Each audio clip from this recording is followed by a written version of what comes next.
gaaga'ama waxabajjii arfanim barootaaf olaantummaa siyaasaa finxaaleyyootaan qoliin cabee kan turte harka baandotaa irratti kuftee Itoophiyaanii fi hooggantoonni ishee dhiiga lammiilee qulqulluutiin gatii dhiigaa itti kaffalaa kufaatii tokkorraa gara boqonnaa kufaatii tokkootti daddarbaa jaarraa tokkoof walakkaa lakkoofsiseerti. Ji'a waxabajjii dhiigni namoota bebbeekamoo fi artistoonni bebbeekamoon keessatti kan dhangalaasu dhiiga isaaniitiin ofaan gomsee waggaa 3 darban keessa qofa seenaa addunyaa irratti gara jabummaa daangaa hin qabne kan nutti mul'isee fi abbaa irree koloneel Abiyyi Ahmad caale hin jiru. Sirni bittaa shororkeessaa Abiy waggoottan 3 darban keessa ji'a waxabajjii keessa daldala siyaasaa isaatiif jecha dhiiga qulqulluu inni dhangalaasu kaffaltii dhiigaa kaffalam kunoo waxabajjiin 4 darbeera. Itiyoophiyaanis gamtaan Sooviyootii lammaffaa ta'uuf daqiiqaa muraasatu hafeefi. Akkam jirtu daawwattootaa fi kabajamtoota Kuush Miidiyaa Neetwork. Sagantaa keenya har'aatiin daldala siyaasaa nugusichaaf jecha baatiiwwan waxabajjii keessa dhiiga qulqulluu namoota bebbeekamoo fi artistoota bebbeekamoo dhangalaafame waliin yaadanna. Sirnichaaf dhiigni isaanii kan dhangalaafamte haqa dhiiga isaanii isin dhageessifna. Urjii qabsoo Oromoo kan ta'e artist Hacaaluu Hundeessaa irratti shira raawwatame tuttuqne. Wareegamuu artist Hacaaluu Hundeessaa sababeeffachuun yeroo sanatti taateewwan uumame balalii simbiraan isin daawwachiifna. Gadigalummaa sirna nama nyaataa Abiyyi Ahmadii fi kufaatii hamaa isa mudataa jiru ragaa qabatamaa lafa jiruun deeggaramne isiniif ibsina. Hooggantoota humna addaa Amaaraa, jeneraalota Amaaraa, baandota garaaf jiraatanii fi hongee beelaatiin kan haleelamte jeneraalota waraana Eertiraa waraanni isaan godhaa jiran gara ibidda hamaatti akka jijjiirame ummanni miidhamaan sabaa fi sablammiin biyyatti ejjennoo wayitaawaa fudhachuu qabu akeekuu ni yaalla. Hanga xumura sagantaa keenyaatti akka nu waliin turtan kabajaan isin affeerreerra.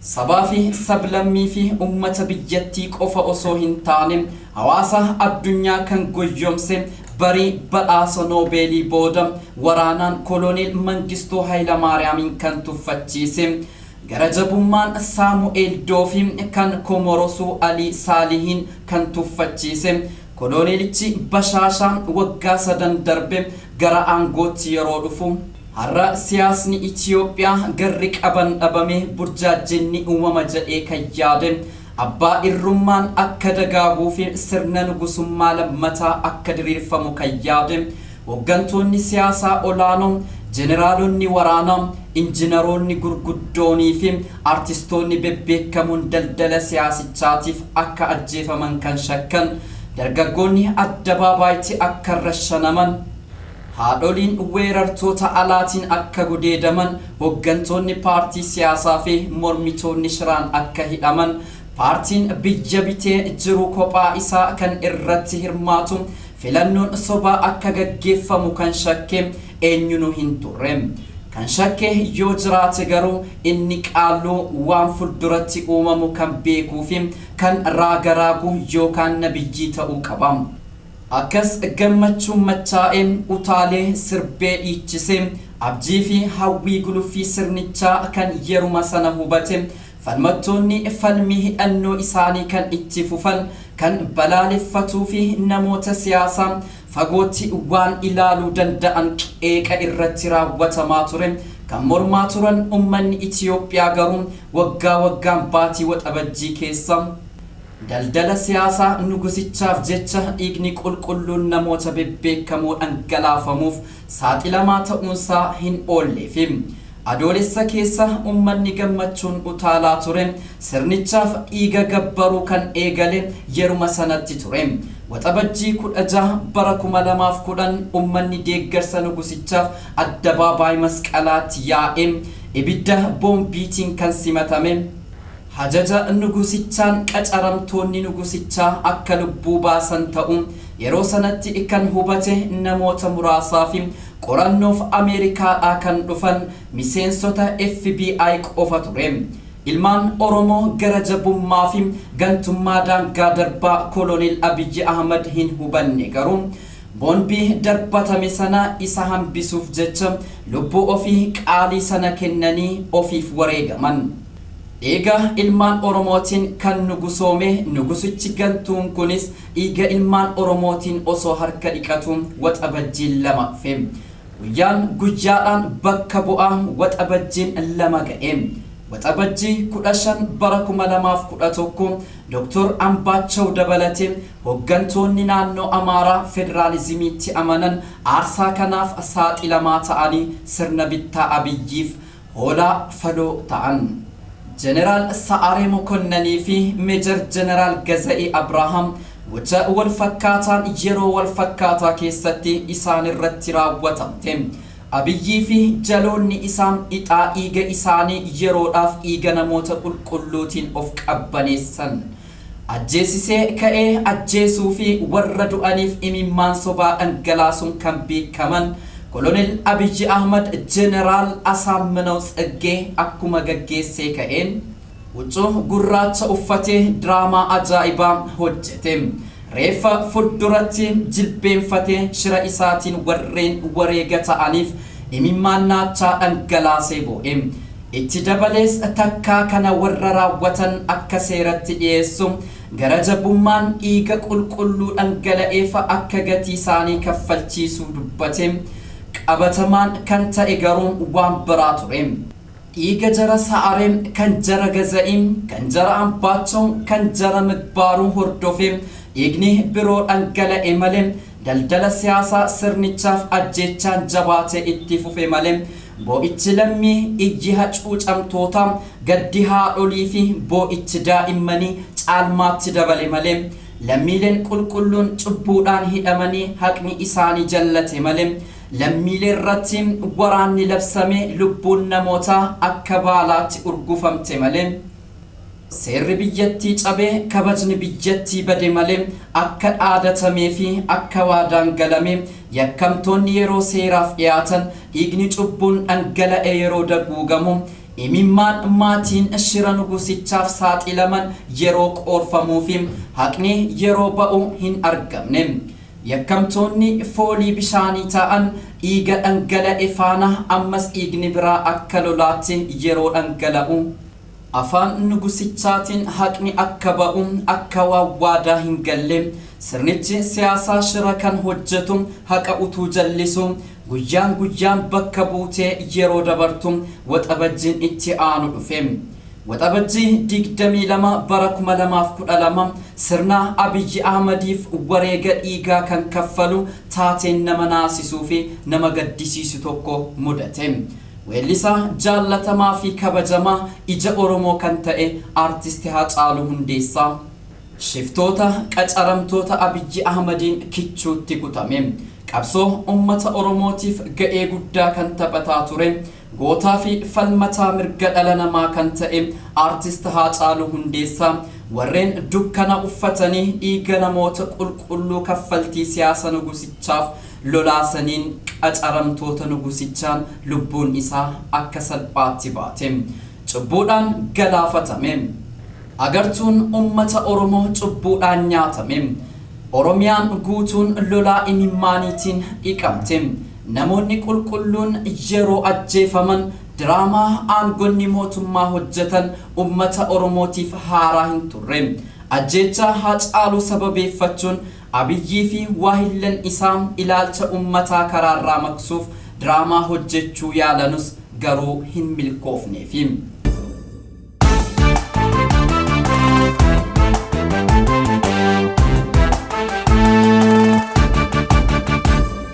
Diraamaan isaanii ilaalcha ummata Oromoo jijjiiruu hin dandeenye.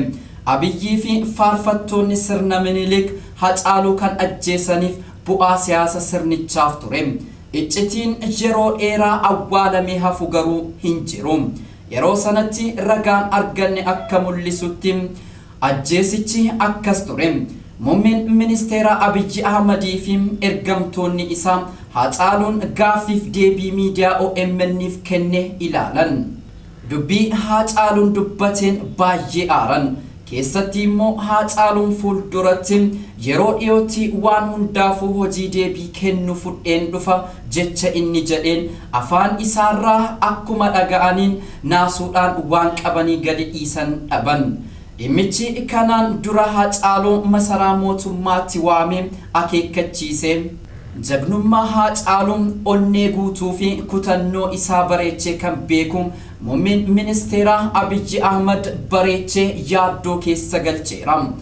Jibbaa Haacaaluu Hundeessaatiin kan cuuphaman gareen finxaaleyyoota duuba Abiyyi goranii akka inni ajjeefamuuf cunqursaa isaan godhaa turan ajjeechaan Haacaaluu Hundeessaa akka adda ta'u shoora olaanaa taphatan. Dhimmichi kan hirriba dhowwee Koloneel Abiyyi Ahmad Dammallaash Gabra Mikaa'el waamee gorseeni. Weellisaa Haacaaluun gaaffiif deebii OMN waliin godhe tuqeefi artistiin kun sarara diimaa darbeera jedheen. Namni kun qeerroo Oromoo biratti dhageettii guddaa akka qabu asiin waan hundaafuu deebii kan ta'u hojii isaa haaraatiidhaan dargaggoota Oromoo akka waraana bilisummaa Oromootti makaman kan kakaasu ta'uusaa akka bira ga'an itti himan.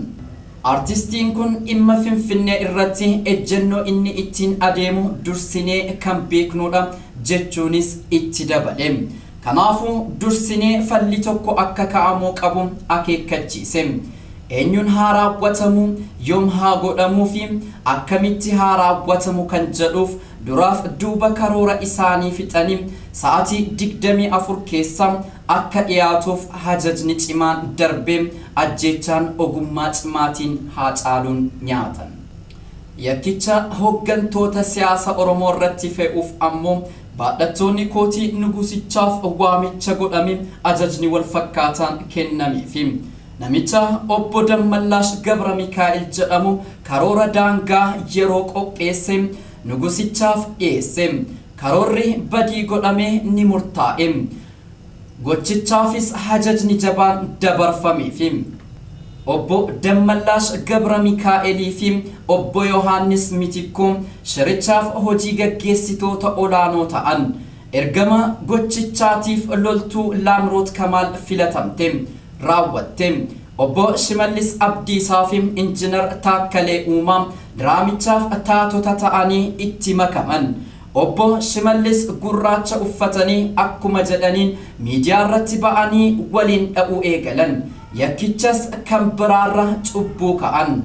Kaayiroodhaa hanga Maqaleetti, bosona Oromiyaatti hanga magaalaa Finfinneetti qaama biraa maqaadhaanillee cubbuudhaan yakkuu eegalan. Gocha jaraa jibbisiisaa sana reeffa Haacaaluu waliin Finfinneedhaa fageessanii awwaaluuf yaalan. Obbo Shimallis taatota dadhabaa akka ta'e yeruma sana irraa beekamaa ture. Yeroo sanatti Haacaaluun OMN'if erga gaaffiif deebii godhee jalqabe. Haacaaluun akka ajjeefamu ifaan ifatti finxaaleyyoonni Amaaraa miidiyaa adda addaatiin akka barreessaa fi dubbataa jiran dhoksuuf yakkicha qaama biraatti hirkisuu yaaluun isaanii biyyoota hedduu biratti boba'uu fi shira gantoota saaxiluun hin hafne. Hayyoonni Oromoo qofti kophaatti baafamanii hidhamuun isaanii. Maafiyaa nafxanyootaa tokkotti osoo hin bu'amin miidiyaa Oromoo kan ta'e OMN cufamuu fi saamamuu akkasumas gaazexeessonni OMN ukkaanfamuu isaanii guyyuma kana dargaggootaa fi ummata Oromoo reeffa Haacaaluu Hundeessaa fudhachuuf gadi ba'an irratti waraana mootummaatiin dhukaasni itti banamuun namoonni hedduun madaa'ee kaan yeroo ajjeefaman. Dabalataan garee badiinsa finxaaleyyootaan ijaarame bobba'uun qabeenya Oromoo kan ta'e qabeenya obbo Dinquu Dayyaasaan damee Yuunivarsiitii Rift Vaalii hunda saamaa fi barbadeessaa kan oolan. Haacaaluun yeroo ajjeefamu kan isa bira turte loltuu Laamroot Kamaal kan jedhamtu to'annoo jala oolfamuu dhabuunsi Aadde Adaanech Abeebee waraqaa shirtoota irraa itti kenname irratti shakkamtoota namoota kan jedhaman maqaa isaanii irratti waamuu dadhabde miidiyaa fuulduratti yeroo waliin dhooftuuf yakkoonni kan kana fakkaatan mootummaan akka raawwate kan ifa baase shirtoonni sodaa fi haalli isaan agarsiisaa turan yakkamtoota taajjabbiif geessiseera seenaa kan hin qabne gantoonni seenaa bara keenya bifa kanaan mallattoo qabsoo Oromoo kan ture weellisaa Haacaaluu Hundeessaa kichootti kutanii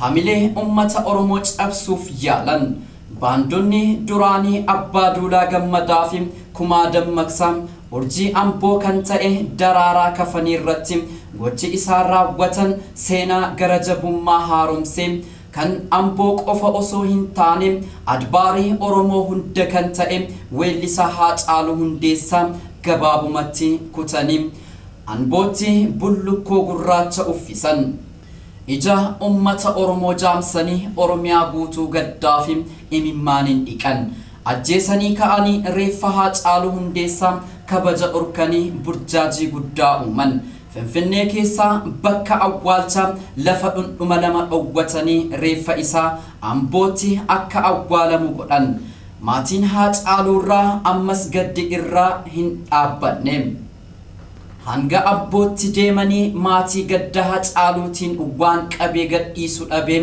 maraataa jiru irratti dhukaasa akka bokkaa itti roobsan wasiilaa Haacaaluu Hundeessaa ajjeesanii maatii kanaaf reeffa biraa arjoomanii haammachiisan cubbuun Haacaaluu ajjeesanii hayyoota Oromoo irratti cubbuu fe'uun hedduu dadhaban haqa Haacaaluuf kan boo'an reeffa isaaf kabaja akka kennamuuf kan cinqamaa turan hayyoota Oromoo qabee karchalleetti darbate qabsoo ummata Oromoo takaaluuf gara jabummaa ija baasaa addabaabaatti baasan ajjeecha Haacaaluu Hundeessaa balaaleffachuu fi haqni Haacaaluu akka ba'uuf ummata Oromoo addabaabaatti ba'een gadda isaa ibsatu irratti mootummaan abbaa irree kun rasaasa akka bokkaatti itti roobse lubbuu ilmaan Oromoo hedduu akka baalaatti harcaase dirreen Oromiyaa dhiiga ilmaan ishiitiin dhiqamte Fuulli haadholii Oromoo imimmaan duwwaa taate mandaroonni Oromoo hundi dhiiga ilmaan ishiitiin bukeeffamte Oromiyaan akka Sooriyaa Aliippoo mandara dhiigaa taate dhiiga ilmaan Oromootiin kan kiiloo 4 seene nugusichi gantuun kun harka dhiiga ilmaan Oromootiin dhiqate teessoo dhiiga ilmaan Oromootiin argamte dhiiguma ilmaan Oromootiin gabbifate yeroodhaaf illee taatuun abjuu ijoollummaasa hawwiin umurii guutuusaa milkoofteefi booda garuu qabsoo ilmaan Oromootiin ajjeesaa Haacaaluu Hundeessaa ifa baasuun hin oolle dargaggoo Xilaahun Jaamii mana hidhaa taa'e jecha ragaa inni kenne ajjeecha Haacaaluu kan raawwatan mootummaa ta'uusaa ifa baasuun yakkamtootatti naasuu guddaa uume kanarraan kan ka'e dargaggeessi kun dhugaa jiru himuun lubbuu isaa qaalii kaffaluuf ofitti murteesse dhugaa jiru ummata Oromoo bal'aa biraan ga'e seenaan yoomuu hin dagatamne hojjete du'a Haacaaluu Hundeessaa booda falmiin gara fuulduraatti tarkaanfachuurraa boodatti hin hambifne ajjeecha raawwatamaa jiru sodaatanii maqaa balleessii isaan irratti raawwatamuuf bakka kennanii baankii fi taankii sirnichaa sodaatanii dirree falmiitii kan manatti galan hin turre ilmaan Oromoo waanjoo gabrummaa sirna Minilik nugusichi kun irratti fe'aa jiru baadhachuuf amananii hin fudhanne Oromoo ta'anii akka uumaman Oromoo ta'anii jiraachuun Oromoo ta'anii falmatanii Oromoo ta'anii du'uuf kutatanii ka'an kaayyoon isaanis qabsichi tooftaa jijjiiree fi cimee akka finiinuu fi qabu murteessan murtee jara gochaan agarsiisuu eegalan dhiiga Haacaaluu deebisuu qofa osoo hin taane wareegamtoota falmattoota bilisummaa Oromoo fi obboleewwan Oromiyaaf jecha lafeen isaanii boba'e amaanaa jara galmaan ga'uuf jecha dargaggoon Oromoo hayyoonni doktorri qotee bulaan barsiisaan barataan kumaatamaan lakkaawwamu dirree falmiitti makame uleefi dhagaa gatanii matrayyasii fi kilaashin koovii harkaan qabatan falmichi hanga bilisummaatti itti fufa dhiigni Haacaaluu hanga haqa argatutti bilisummaan Oromiyaa dhufuun dhugumatti fagoo miti safartuun yeroo gara fuulduraatti deemuu itti fufe sirnicha hacuuccaa geessisuu fi falmiin ummata Oromoos caalmaatti jabaachaa dhufe waxabajjiin sadaffaan bara 2012 dhibee fi madaa inni nurratti geessise osoo hin fayyin dhiigni dhangala'e osoo hin qoorin dambaliin hacuuccaa osoo dambali'u reeffa dargaggoo Addabaabaa irratti ajjeefaman haammata waxabajjiin afraffaan dhibee biraanutti fudhatee dhufe waxabajjiin afraffaan bara 2013 waggaa du'a weellisaa Haacaaluutti onneen keenya gaddaan cabee ijji keenya imimmaaniin dhiqamte gurri keenya warra Haacaaluu galaafate geerarsa filannoo fakkeessi warra geeraran nu dhaga'a dargaggoota Addabaabaa irratti rashamanan oolfachuuf nu dhibe dhiiga ilmaan Oromoo guyyuma guyyaan cubbuun osoo lala'u dargaggoonni mana hidhaa keessaa dirqamaan fuudhamanii dirree lolaatti guuraman jara duula didan halkan mana hidhaatii fuudhanii badaa keessatti rashanaa ji'a faloo ayyaana Abiyyi isa dhiiga namaatiin falatu bara 2013 simanne sirnicha abaaramaa kanaaf dhiiga keenya osoo gabbarru waxabajjii 4 darbine filannoo Abiyyi taajjabuuf Kaartar seentariirraa kan ergame gurraachi Ameerikaa Mr. John Mash kan jedhamu hoteela isaanii keessatti ajjeefame argamuunsa gibra dhiigaa kan gabbare waxabajjii afraffaarratti taatee isa biraa ta'e uumamuunsa dubbii ijoo hawaasa addunyaa ta'e Mr. John Mash qorichaan akka ajjeefame ragaaleen ba'an ni addeessa akka nugusa Firaa'unaa onneensaa gara jabummaan kan guutamte Kolonel Abiyyi Ahmad waxabajjii afraffaan akka waxabajjiiwwan sadan darbanii milkaa'uu fi hin dandeenye sirni dhiiga dhangalaasuu bare dhiiga waraanaa isa gabbaruun dirqama itti taate qollaa Taambeenii hanga Maqaleetti waraana nugusichaa ummata fixuuf garasitti ergaman falmattoota Tigraayin kaan dhumanii kaan booji'aman qabaana gadhiisaadhaan osoo utaaluun osoo geeraruun osoo bokkisuu fi dhaadatu nugusichi abjootaan kun kunoo boolla ofumaa qotate keessa bu'uuf kamisa tokko qofatu hafteefi Oromiyaa keessattis duulli shanii barbadeessu akka fedha isaa hin taaneefi gara kaabaatiin haala wal hin caalleen loltoota isaa Oromiyaattis dhumaatiitu mudate loltoota isaatiin gibra dhiigaa sirna isaaf kaffaluun dirqama itti taate saamtonni seenaa baandaa kan akka Baacaa Dabalee hunda caalaa ammoo jeneraalota Eertiraa kan beelaa waadaman ta'uu isaanii adda waraanaa hundatti qabbaneessitoonni rasaasaa ilmaan hacuucamtootaa sabaa fi sablammii biyyattii ta'uun isaa ammoo baay'ee kan nama gaddisiisu kan nama qaanfachiisuu fi nama yaachisudha.